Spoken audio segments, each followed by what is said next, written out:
Good morning dear students. आज Sunday है तो मैं भी सो रहा था, फिर सोचा कि नहीं आपके लिए ये क्लास बना लूँ, उसके बाद रेस्ट करूँगा। तो स्टूडेंट्स आज का क्लास है एडजेक्टिव के ऊपर, ठीक है, एडजेक्टिव्स। तो यहाँ पे मैंने रेड से लिखा है नीचे ब्रैकेट्स में क्वालिटी या डिस्क्रिप्टिव वर्ड। तो एडजेक्टिव का दूसरा नाम आप ये भी कह सकते हो, ये क्वालिटी विशेषता बताने वाला वर्ड होता है या किसी नाउन को या प्रोनाउन को डिस्क्राइब करता है, इसलिए इसको डिस्क्रिप्टिव वर्ड भी कहा जाता है। वैसे इसका आप टाइप्स भी पढ़ सकते हो, लेकिन मैं अभी जिस तरह से पढ़ाऊँगा शॉर्टकट में, आपको टाइप्स पढ़ने की ज़रूरत नहीं होगा, ठीक है।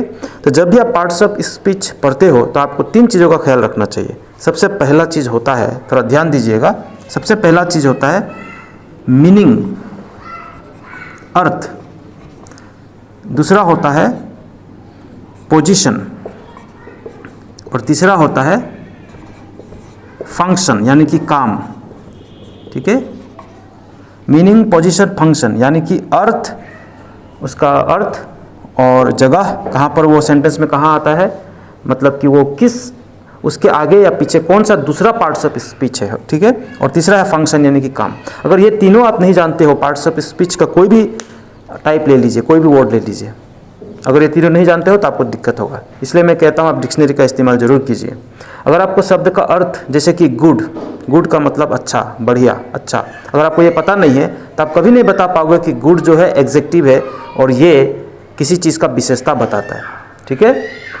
तो आपको उसका मीनिंग पे ध्यान देना चाहिए। दूसरा पोजीशन, पोजीशन होता है वो सेंटेंस में ये उस शब्द के आगे या पीछे कौन सा शब्द है। जैसे एग्जेक्टिव के बाद क्या आता है, नाउन, यानी कि नाउन से पहले एग्जेक्टिव रहता है, ठीक है। और जिस तरह से एडवर्ब है, एडवर्ब वर्ब के बाद आता है और प्रीपोजिशन नाउन से पहले आता है, तो आपको वो पोजीशन भी जानना होगा। और तीसरा है उसका मेन जो चीज़ है, फंक्शन, काम क्या है। तो एग्जेक्टिव का जैसे कि काम है विशेषता बताना, क्वालिटी बताना या डिस्क्राइब करना। तो ये 3 चीज़ अप्लाई होता है नाउन से लेकर के इंटरजेक्शन तक। आपको ध्यान देना है कि ये 3 क्राइटेरिया में आप उसको समझने की कोशिश कीजिए। तो मैं इसको मिटाता हूँ और आता हूँ अभी मेरा क्लास एग्जेक्टिव्स की तरफ। तो डेफिनेशन पे ध्यान देते हैं। डेफिनेशन याद करना ज़रूरी नहीं है, लेकिन डेफिनेशन समझाने के लिए अच्छा होता है, ठीक है। An adjective is a word that comes before a noun. यहाँ पे मैंने हाईलाइट किया हुआ है, एग्जेक्टिव ऐसा शब्द है। और मैं आपको ये कहूँगा कि एग्जेक्टिव सारे के सारे एग्जेक्टिव अगर सेंटेंस में आएगा तो नाउन से पहले ही आएगा। ये बात आप दिमाग में डाल लीजिए, नाउन से पहले ही एग्जेक्टिव आएगा, ठीक है। दूसरी बात है and add some meaning to it. ये वर्ड जो है एड्स, इसको आप यूँ भी कह सकते हैं कि एग्जेक्टिव मीनिंग ऐड करता है या मीनिंग को मॉडिफाई करता है, मीनिंग को बढ़ा देता है, ठीक है। और ये भी कह सकते हैं कि मीनिंग को रेस्ट्रिक्ट करता है। अगर मैं कहूँ Ashoka was a great king, तो मैंने उसको उस सेंटेंस में फिक्स कर दिया, ग्रेट किंग, ठीक है। और मैं कहता हूँ Buddha was a wise man, तो मैं उस सेंटेंस में बुद्धा का डिस्क्रिप्शन को फिक्स कर दिया, वाइज। तो एक तरफ से वो मीनिंग को रेस्ट्रिक्ट भी करता है, मीनिंग को बढ़ा देता है। तो एग्जाम्पल्स में ध्यान देंगे। देखिए मैंने एग्जेक्टिव्स को हाईलाइट किया हुआ है। Ashoka was a great king.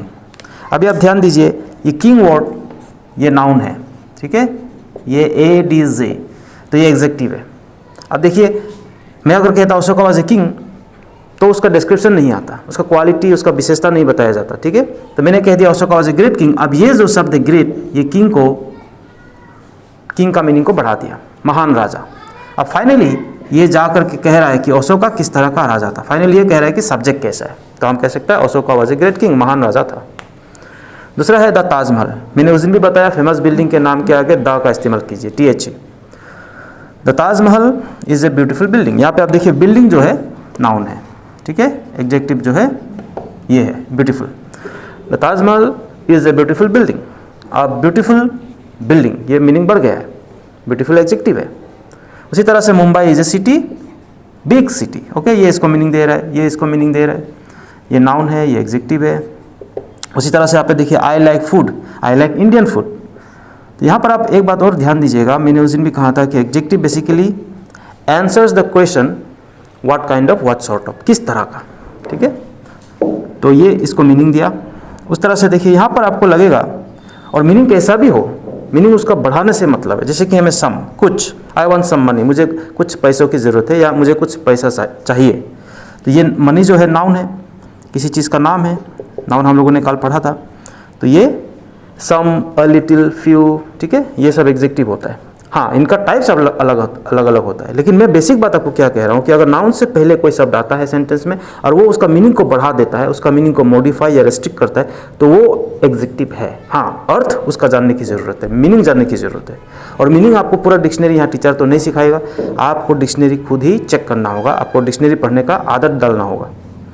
उसके बाद देखिए जॉन गॉट, अच्छा 2 बर्ड्स, यहाँ पे आप देखिए जो ऑर्डिनल कार्डिनल नंबर्स होता है ये भी एग्जेक्टिव्स होता है। देयर आर 2 बर्ड्स, 2, 3, 4, 5, इस तरह से देयर आर 2 बर्ड्स, तो ये भी उसका मीनिंग को बढ़ा दिया, बर्ड्स से 2 बर्ड्स। उसके बाद John got the first prize, तो इसी तरह से first, second, third, fourth, fifth, ये भी भले उसका मीनिंग जो भी हो, जैसा भी हो, लेकिन वो एग्जेक्टिव से, नाउन से पहले आ रहा है और उसका मीनिंग को बढ़ा रहा है। तो प्राइज जो है नाउन है, यहाँ पे बर्ड्स नाउन था, तो ये उसको मीनिंग दे रहा है। और फर्स्ट, सेकेंड, थर्ड के आगे हमेशा THE दा, यह भी याद रखिएगा। वैसे आर्टिकल्स हम लोग बाद में पढ़ेंगे। I don't like dead boy, ठीक है, तो बॉय नाउन है और डेड जो है एग्जेक्टिव है। तो डेड, डीज, डोज, ठीक है, डीज ये भी एग्जेक्टिव है, ठीक है, अगर उसको आप नाउन से पहले रखते हो तो। उसके बाद देखिए यहाँ पर है पेन नाउन और माई है एग्जेक्टिव। तो आप बोलोगे माई कैसे एग्जेक्टिव हुआ, माई तो क्लियरली प्रोनाउन है। हाँ, ये प्रोनाउन ही है, लेकिन इसको आप एग्जेक्टिव की तरह यूज़ कर सकते हो। तो इसके लिए और एक एग्जांपल देता हूँ, जैसे कि दिस इज आवर स्कूल, ठीक है, तो ऑब्वियसली यहाँ पर आप देखिए ये नाउन है, आवर यहाँ पर एग्जेक्टिव बन जाता है, लेकिन ये है प्रोनाउन। अगर कोई पूछे क्या है तो प्रोनाउन है, लेकिन इसको हम लोग एग्जेक्टिव की तरह यूज़ कर सकते हैं, क्योंकि यहाँ का मीनिंग, इस शब्द ने इसका मीनिंग, स्कूल का मीनिंग को बढ़ा दिया, उसमें मीनिंग ऐड कर दिया, ठीक है, दिस इज आवर स्कूल। तो मेरे हिसाब से आप एग्जेक्टिव समझ गया होगा। Any word that comes before a noun and adds or modifies its meaning is called an adjective. तो फाइनली मैं आपको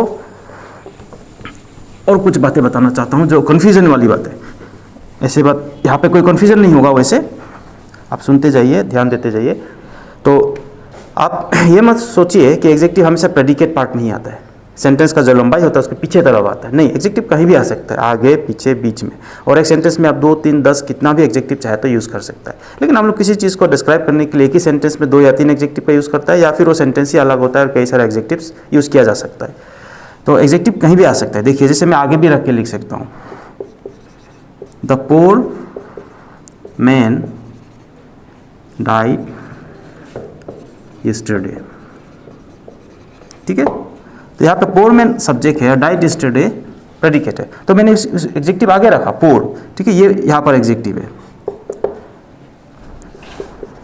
द, और सब्जेक्ट लंबा भी हो सकता है, द मैन विथ वाइट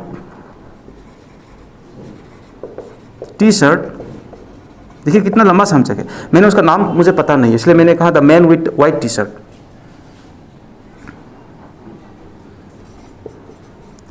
मैं लिखता हूँ थोड़ा meaningful sentence, stole my car, ठीक है, the man with white t-shirt stole my car. तो यहाँ पर ये है सब्जेक्ट और स्टॉल माई कार ये है, ये सिंपल, दोनों ही सिंपल पास्ट टेंस में है, तो टेंस हम लोग बाद में सीखेंगे। तो यहाँ पर जो the man with white T shirt में आप देखिए जो ये वाइट है, ये एग्जेक्टिव है। तभी आप बोलोगे कि ये वाइट तो नाउन है, एक कलर का नाम है, ऑब्वियसली हाँ वो नाउन है, कलर का नाम है, लेकिन यहाँ पर मैंने उसको नाउन इस्तेमाल नहीं किया, यहाँ पर मैंने उसको एग्जेक्टिव के तौर पे इस्तेमाल किया, क्योंकि वाइट शर्ट का क्वालिटी बता रहा है, यानी कि डिस्क्राइब कर रहा है, ठीक है। तो colour, shape, size, weight, design, कुछ भी अगर उस तरह का कोई किसी भी तरह से किसी नाउन या प्रोनाउन को डिस्क्राइब या उसको क्वालिटी, विशेषता बताता है, तो वो वर्ड ऑटोमेटिकली एग्जेक्टिव होता है। तो एग्जेक्टिव एक्चुअली बहुत सिंपल है। अभी बात यह है कि आपको कितना आप एग्जेक्टिव कलेक्ट कर सकते हो, वोकेबुलरी का रेंज जो है कितना बढ़ा सकते हो, ये आपका रीडिंग हैबिट्स के ऊपर है, ठीक है, आपका रीडिंग हैबिट के ऊपर है, आप कितना डिक्शनरी चेक करते हो। कोई भी शब्द जो नाउन से पहले आता है, चाहे वो सेंटेंस के आगे सब्जेक्ट पार्ट में हो, चाहे प्रेडिकेट पार्ट में हो, वो अगर नाउन का या प्रोनाउन का क्वालिटी या विशेषता बताता है, किसी भी तरह का अर्थ देता है, उसका मीनिंग को बढ़ा देता है, वो एग्जेक्टिव है। और अगर आपका कोई क्वेश्चन है, कोई आपका डाउट है, तो मैं क्योंकि क्लास को शॉर्ट रखना चाहता हूँ, तो आप ज़रूर पूछिए।